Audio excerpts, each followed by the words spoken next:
Okay. Yesterday was a long day on the bike. Driving out here to my son's place. So by the time I got here, I was plumb tuckered out. So I didn't do a devotional last night. But today I gave my son a hand moving the last of his stuff out of his house that he just sold. And that wasn't as tiring as the bike ride, so I got enough energy for a devotional tonight. Yeah.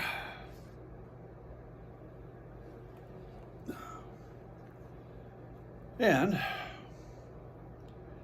we know that Saul has been rejected now by God, and God's going to appoint or anoint a new king of Israel. Let's see how that goes. This is chapter 16 of 1 Samuel. Now the Lord said to Samuel, "How long will you grieve over Saul, since I have rejected him from being king over Israel? Fill your horn with oil and go. I will send you to Jesse the Bethlehemite, for I have selected a king for myself among his sons." But Samuel said, "How can I go? When Saul hears of it, he will kill me." And the Lord said, "Take a heifer with you and say, I have come to sacrifice to the Lord." That's interesting. He didn't just stop Saul from doing anything. He just told Samuel how to get around it. Very interesting. Okay, and you shall invite Jesse to the sacrifice, and I will show you what you shall do.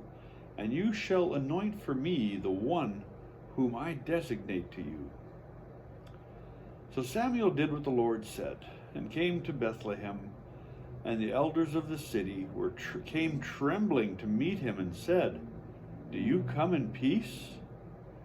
And he said, "In peace I have come to sacrifice to the Lord.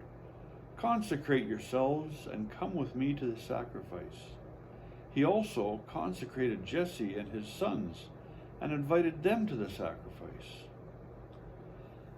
Then it came about when they entered that he looked at Eliab and thought, "Surely the Lord's anointed is before him."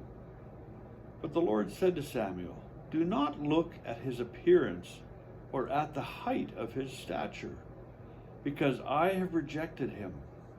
For God sees not as man sees. For man looks at the outward appearance, but the Lord looks at the heart." Yeah.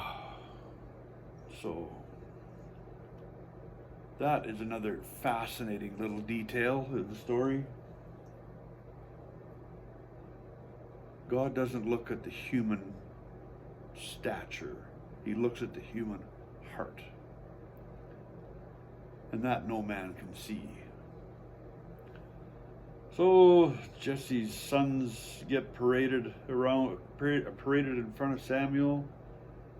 And then Samuel said to Jesse, "Are these all the children?" And he said, "There remains yet the youngest, and behold, he is tending the sheep."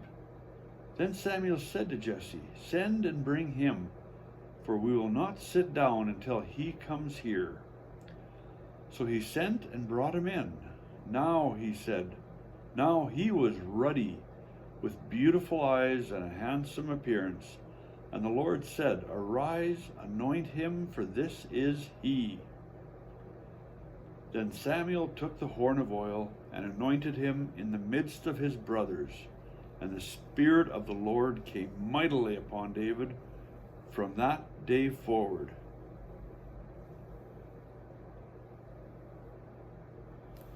That must be quite awesome. The power of God coming upon him.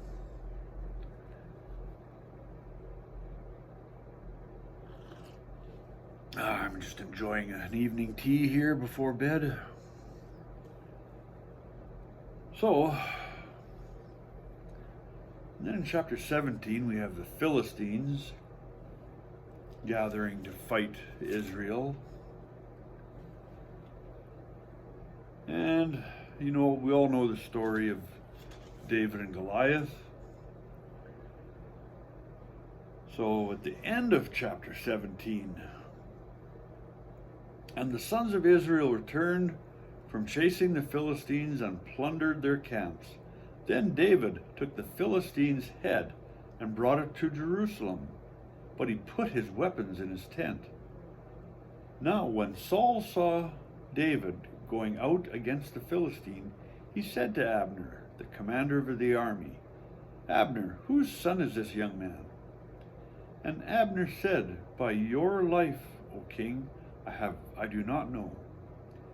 And the king said, "You inquire whose son the youth is." So when David returned from killing the Philistine, Abner took him and brought him before Saul, with the Philistine's head in his hand. And Saul said to him, "Whose son are you, young man?" And David answered, "I am the son of your servant Jesse, the Bethlehemite." Now it came about, and this is chapter 18 now. Now it came about when he had finished speaking to Saul, that the soul of Jonathan was knit to the soul of David, and Jonathan loved him as himself. And Saul took him and Saul took him that day and did not let him return to his father's house.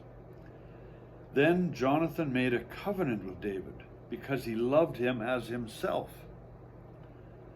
And Jonathan stripped himself of the robe that was on him and gave it to David, with his armor, including his sword and his bow and his belt.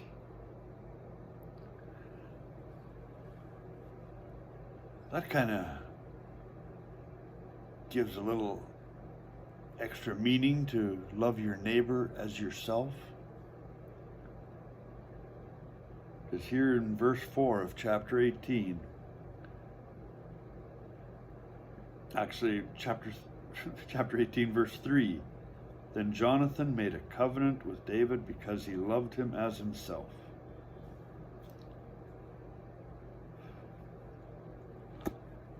So there we go, the beginning of the new king.